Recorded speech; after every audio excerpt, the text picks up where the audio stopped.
โอ้โห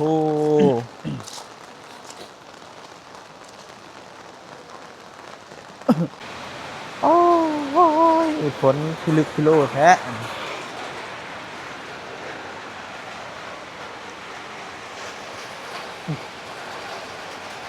เขามักเป็นกาแฟนี่นะ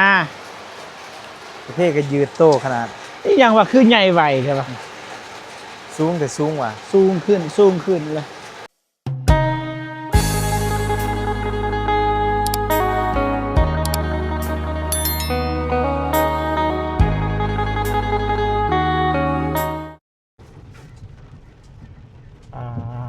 ยังไง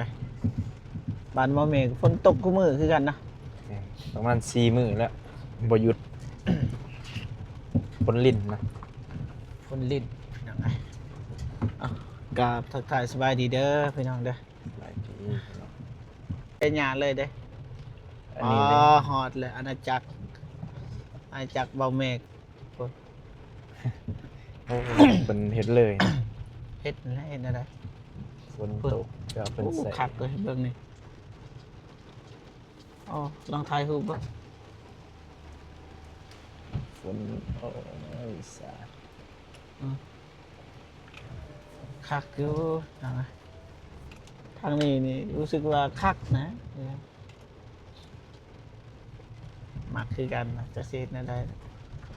บ่เมฆเอ้ยไปเฮ็ดนั่นได้ มักคือกันบ่ มักคือกั เสีย น ดงานใด เบิ่งสิลองอันนั้น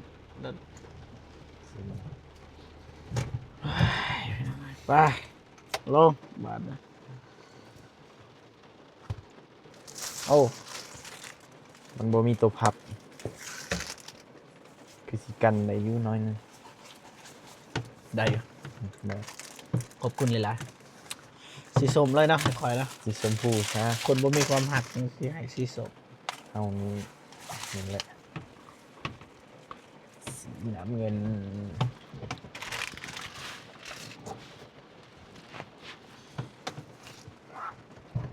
ไปลงพอดีหัวบ่เปียก โอ้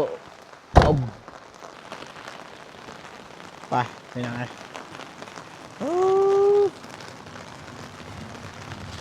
ฝนตกคู่มือนี่นะเอาเถอะไปอ้ายนะโคตรโผล่เลยก็ดีต่อกาแฟผู้ใดปลูกกาแฟนี่ดีงามโอ้เฮ็ดเลยเป็นยังไงโอ้โห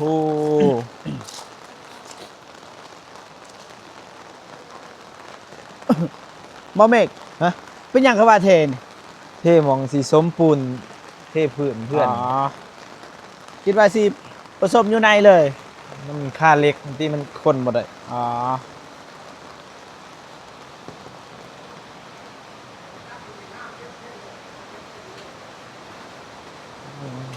แล้วเรียบร้อยปล่อยแล้วบันเขาว่า ด้วย สบาย อ๋อ สบายดีเอ้ย อย่าเลยด้วยสบายดีเด้อพอเด้อ เด้อ เรียบร้อยเลย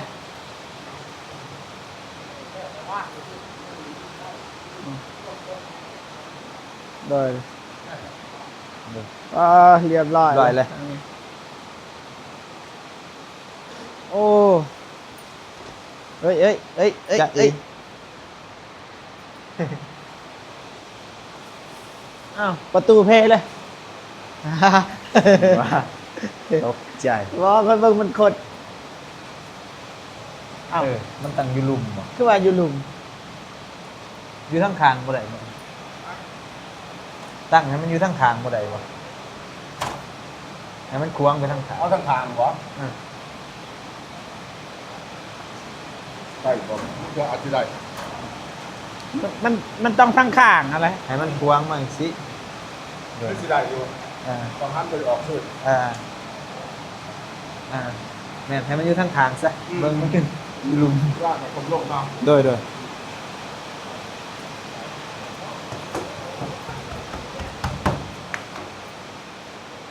อ๋อเป็นอันนี้เนาะ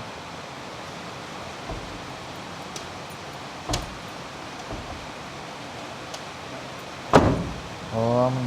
มันเอาด้วยคำมาเลยหรอ ยันเพ่เด้เฮือนใหม่ โอเค จะเป็นอะไรนะบางครั้งจะเป็นแห้ง ญาตินั่นแหละ สำดันเนาะ มันอันนั้นเลยมันเป็นอันนี้เลยนี่เด่นเลย อืม นี่เด่น ตัวอะไร อ๋อ เอาด้วยมันขัดมาเลย คักประตูนี่เนาะอ๋อดึงเอาได้บ่มีเลยอ๋อ อ๋อ คือว่าใส่กำลังไม่ได้ใส่กำลัง ใส่กำลัง แต่ว่าให้มันถึกหลักการน่ะซื้อ โดย จะเอ จะเอเกียมเท่แล้วเนาะก่อน ต้องใส่ดินทรายก่อนบ่ แม่เอาดินทรายห้อยหนา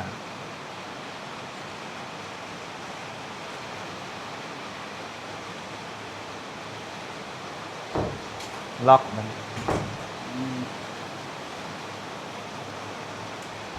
ล็อกปะ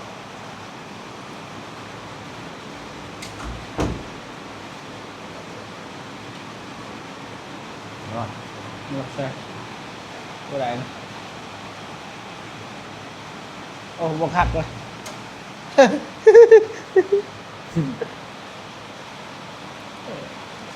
จะมักเลยนี่ป่ะ แม่ ลูกบิดเห็นหลายเทื่อมันเท่นะแต่อันนี่บ่ฮู้ว่ามันเท่บ่สิเท่คือกันแต่ว่ามันสิไข่กับลูกบิดบ่จักลูกบิดเขาเรียกเท่แหละ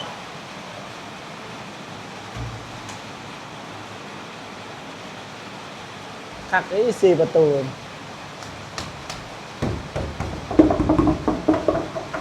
ฮัลโหล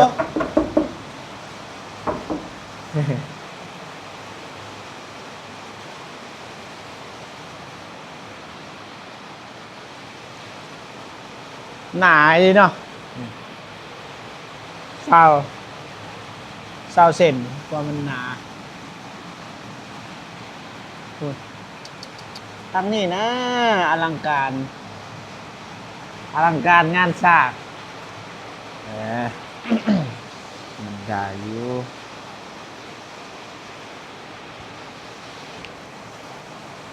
กาแฟก็กาแฟก็งามเพื่อนก็งามคุณก็รอ แต่เสียดายคนบ่งามเนาะ คนแบบมารอสับทำผู้ยิ่งเอ้ย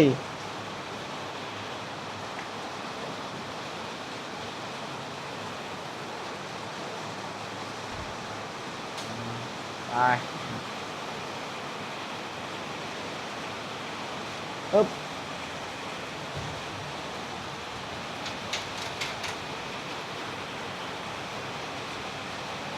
เชิญ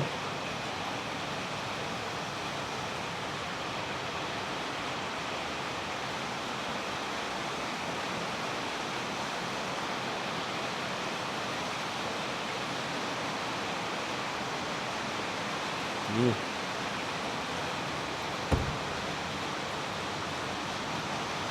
นี่คือห้องน้ ตัวนี้นะคือบอกกัน ำเนาะปาไว้ก่อน ตามไปก่อน กันแตกก็มี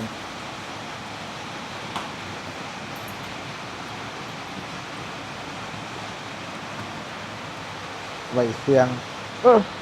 เก็บเครื่องได้แล้ว จะมีเยอะจะน้อยแล้วตัวนี้เพราะว่าใต้เหตุนี้มาน้ำพาพาเนี่ยพามันออกมาหนอกวงกบเนี่ยเขาได้ตั้งน้ำพาถ้าว่าวงกบเกิดถ้าว่ามัน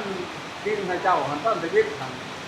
ตัวนั้นมันโอเคตัวนั้นตัวนี้มันเด้งออกแห้งลายนี่แต่มันเป็น หาเด็กบ่ แม่นบ่พาลงออกเพราะมันร้ายเลยฮะ ตั้งน้ำพา ได้เขาเนี่ยพาเนี่ยพิษ เออ กระยามันแหละเห็นอะไร เดี๋ยวซื้อคิวมาติดเอา อืม ขักเลยคุณน้ำ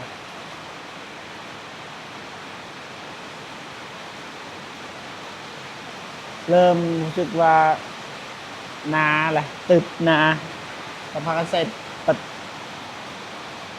บ้านประตู นี่เจี้ยได้บ่ บ้านประตูบ้านประตู นี่เจี้ย มันเป็นเนาะเนี่ย ได้บ่ ก็ได้แล้ว เพราะว่าสิซื้อคิวมาติดนะ โอ้คือคิวว่ายึด ยึดบ่ ถ้าจะใช้คิวอะไรวิทคืออันนั้นคือกันแหละครับ อ๋อ ใช้คิวก็ต้องวิทบางคนเราไม่ถึงวิทมันก็แปะใส่โอ้วิท เขียนว่ามันสวดโพด ได้เพื่อตัวจอม มันติดแล้วคำว่าติดกี่ไร มันจะเสียงกันเองมันมีปัญหาได้ แม่นบ่ มันจะปวดทันทีเพราะฉะนั้นจะเอาทันทีไหนเพราะฉะนั้นจะเอาทันทีนะครับอยู่ไหนหนึ่งส่วนสองห้องอันนี้เลยมันสี่อันนี้อันนั้นคือกันมันจะกินเขาด้วยกันมันกินส่วนด้วยกันเนี่ย มันกินแบบเดียวกันเท่ากันต้องเรียนแบบเดียวกันมองว่าเครียดหรอวิทย์มันจะไม่ถูก ใส่คิวเอาเพราะมันขี้ไล่แล้วคำว่าใส่คิว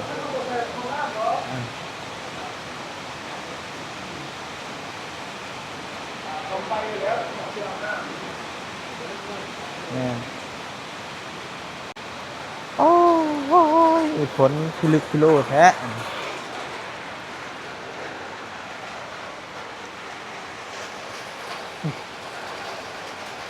คอยมักเป็นกาแฟนี่นะ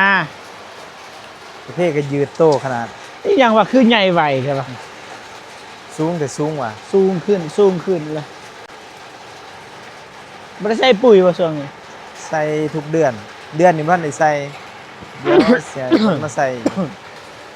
สูงขึ้นเลย กำลัง2 ปีเต็มใกล้สิเต็ม 10 เฮกตาร์สำนี่ ไป ต่อเบื้องนี้อีกพี่น้องออกไปบะเมกออกไปเศร้าก็โอ้มาเริ่มเลย เกี่ยวนี่มันถือคนเลยโยนมัด อืม ใหญ่ไง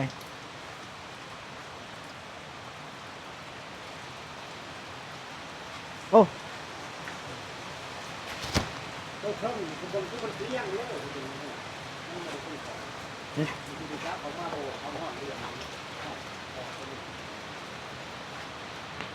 มันก็เพียงเนี่ยเดี๋ยวมันขอบกูก็มันเฮ็ดขอบแล้วมันเพียงบ่ได้ที่มันสิปรับเพียงบ่ได้ที่มันเป็นขอบ เอาเป็นเห็ดขอบดีได้บ่เอาบ่นี่ เออ เอาไปจับเดียวมันมาใส่แล้วเอามาใส่มันเพียงกันกระสับเลย เสาบ่มันข้านเทิงบ่ กันเท่านี้ เออแม่นนั่น ออกกับจับเอามาเองกระสับที่มันนั้น เออ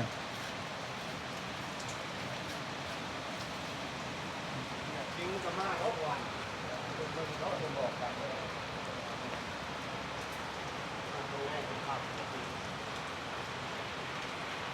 ใส่กะโหลแบบไหนนี่ว่ากะโหลลายทอง ทองคำ ทองค ทองคำอีหยังนี่ทอง ำ ค โอ้ใส่แบบเศร้ากับใส่ทองคำผมพี่น้องเลยคำปลอมมันเป็น ำ คำ โอ้ แท้ มาปิดเบื้องแล้วไป ออกไป ให้เพิ่นเฮ็ดก็ ออกเออ ใครทำกับคนตกใจ โดยนี่ถ่ายเบื้องนี้ก็ได้นะนี่ขับอี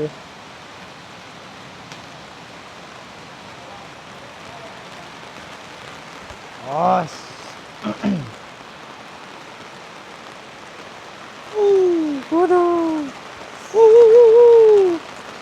ฝนตกเนี่ยป้า เจ้าจะเบิ่งตัวใด นี่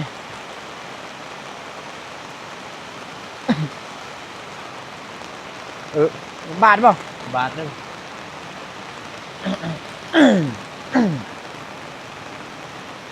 เบื้องนี่คักอยู่ในเบื้องนี่พูดพี่น้องเลยอลังการอลังการงานสร้างเนี่ยบจักสิวาเลยภาพบรรยายเอานี่คอยมักเป็นเบื้องนี้แล้วคอยมักแล้วเบิดเลย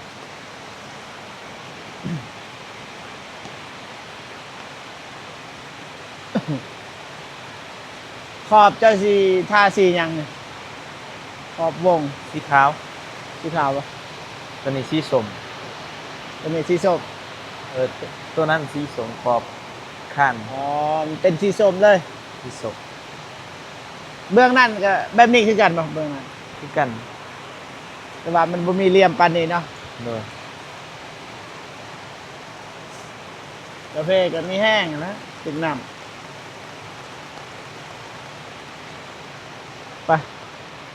ไปเบื้องนั่นเบื้องบัดนเป็นแบบใดเบื้องนี้ก็สุดๆแล้วพี่น้อง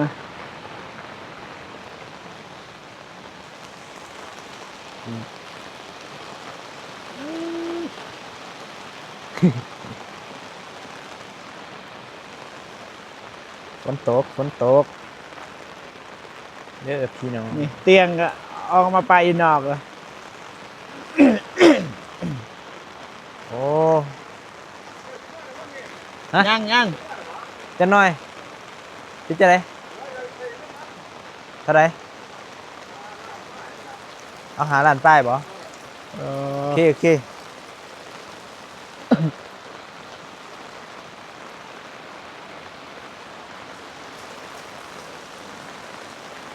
ทางนี้คือใหญ่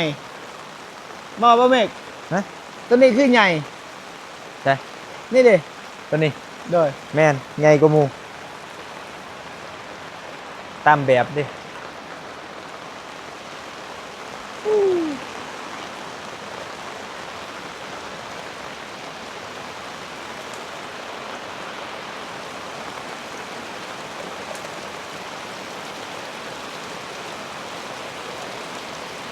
ตัวนี้ยั่งนะตัวนี้เนาะ ฮะ ยังไม่ทันแหละแต่ว่า ยัง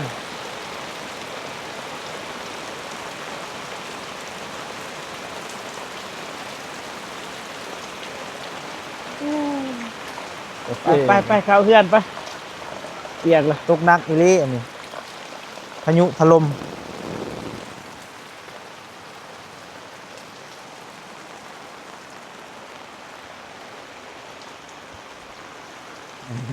ไว้ละ มาพี่น้องประตูทางเข้าก็ใหญ่เศร้านี่ปอปวดโผล่ดิพี่น้องใหญ่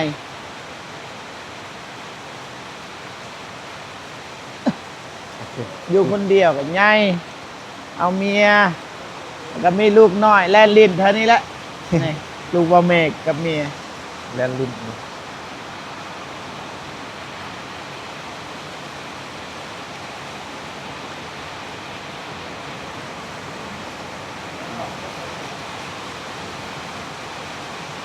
สองห้อง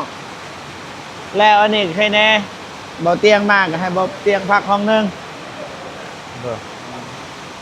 ก็ต้องไปเช่าบ้านพักเพื่อนเงิน มาเจ็บโมมันนอนพี่ว่า แต่ว่าเสียงมันอยากดังแน่คันได้ตีเพดานน่ะบ่ได้ยิน ที่ไข่แน่น้อยหนึงเพราะว่ามันเป็นสังกะสี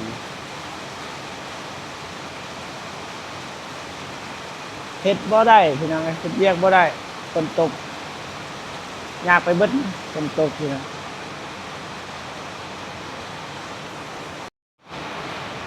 ไป ไปต่อ เราเดินทางมานี่คนก็บ่เศร้าเศร้าเฮาก็บ่ยอมไปเจ้าเก่งซำใดฝนเอ้ยฝน ท่านแหละ นี่ค่ำอยู่ในพี่น้องเลย มีทองคำเพื่อนบ่เมก พังคำพังทอง เอ๊ะ เฮ็ดหยังก็ลำบากเนาะมีแต่ตูมผ้าห่ม ไปพี่น้องขออนุญาตเดินทางกันเด้อพี่น้องเด้อจะได้การขอบคุณใจกระบุญกุคุณ14ทุกท่านที่เข้ามาติดตามรับชมเป็นกำลังใจให้ทีมงานตลอดมาพี่น้องมื้อนี้ก็นี่มาอัปเดตบ้านเบาเมฆพี่น้องเอ้ยรู้สึกว่าคักสุดยอดหลายพี่น้องเอ้ยเจอกันคลิปหน้าเด้อพี่น้องเด้อสำหรับคลิปนี้ไปก่อนพี่น้องนี่ไปพี่น้องเอ้ยกับเบาเมฆคือเก่า2คนพี่น้องเอ้ยประมาณนี้เรียนสายมา2ก็ได้นะเจอกันคลิปหน้าพี่น้องสำหรับคลิปนี้สบายดีเด้อไปบ๊ายบายพี่น้อง